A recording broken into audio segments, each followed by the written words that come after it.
Hey, welcome back. So I was looking at my YouTube analytics and I noticed that you all are running my silent retreat video up, which lets me know that y'all need a break, you are tired, you are stressed, and you are curious. And I know it's been a year since I recorded that video, but I wanted to follow up on how to reintegrate after your silent retreat. What I'm noticing is that there is a lot of information out there about what to expect when you are going on a silent retreat, but there's not a whole lot of information out there on how to reintegrate back into society once you come home for your silent retreat. So, I'm going to get into a few ways on how to reintegrate back into the real world after your silent retreat and a couple of things that helped me along the way. So, my first piece of advice is to build in a buffer time when you get back from your silent retreat. So, when you come back home, don't fill up your schedule. Pre planning your silent retreat and post planning after the silent retreat is just as important as the silent retreat itself.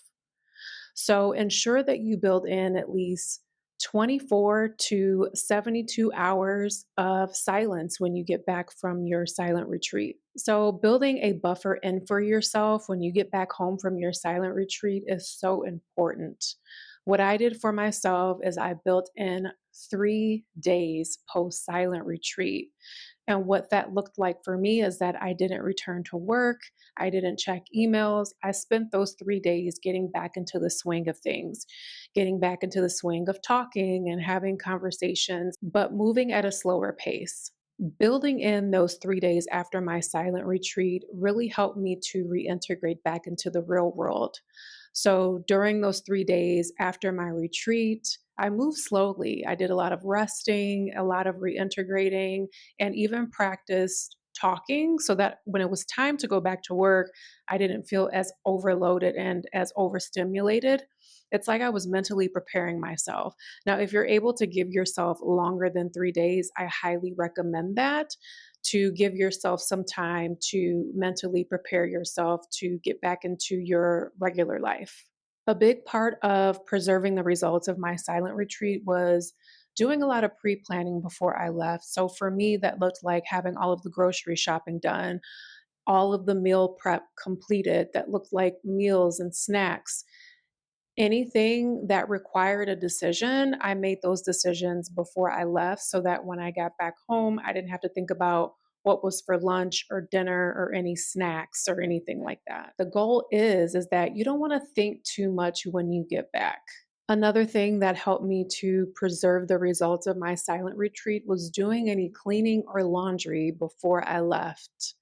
And there's just something that feels so good about coming back home to a clean house because for me, I didn't want to come back relaxed and feeling peaceful and then coming back home to a messy house.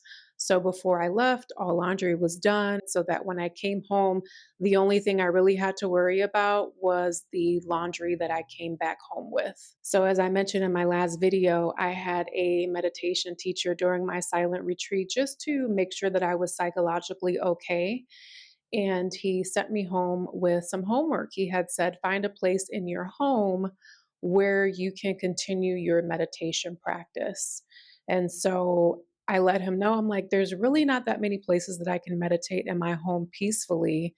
And he asked me, well, do you have a closet, particularly a walk in closet? I said, as a matter of fact, I do. My homework was to clean my walk in closet and make that into my meditation space. Making my closet my meditation space was motivation to keep my walk in closet clean. And it was also a space that I can return to if I was feeling overstimulated or overwhelmed.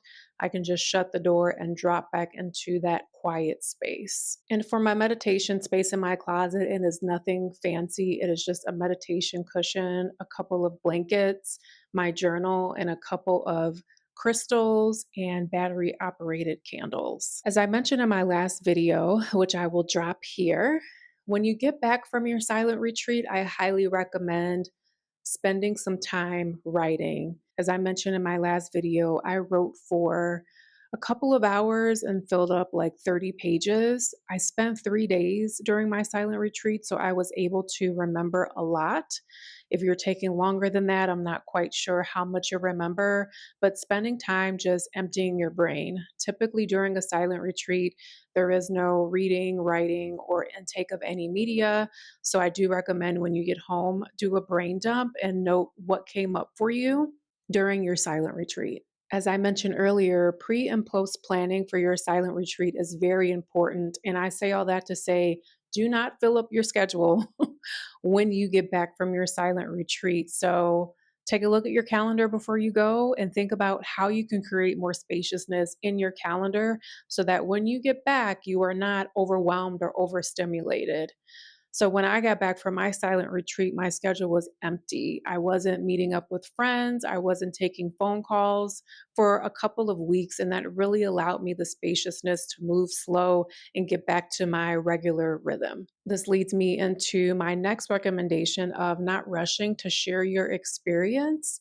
I see some people online that are sharing their experience as soon as they exit the silent retreat, or they're rushing to tell their family and friends. And a big part of my integration was not sharing this right away.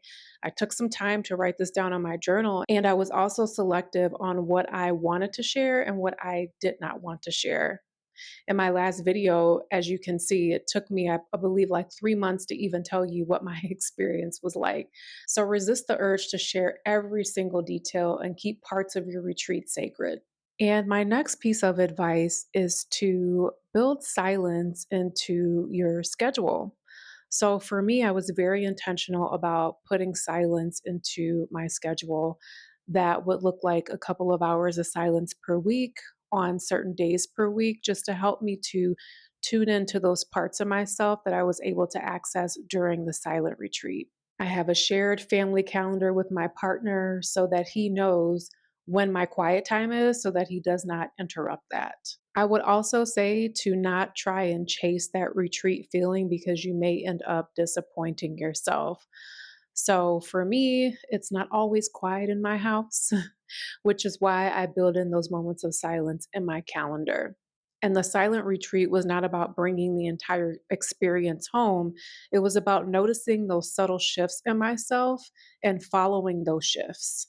After a while, I stopped trying to bring the whole silent retreat experience home, and instead, I implemented small things like eating in silence if I was home alone and not intaking any media.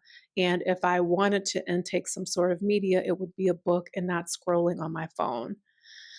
Also, I sometimes still wash the dishes in silence or I will shower in silence, just taking a moment to pause. And that is one thing that I took with me from the silent retreat instead of trying to recreate the entire experience at home.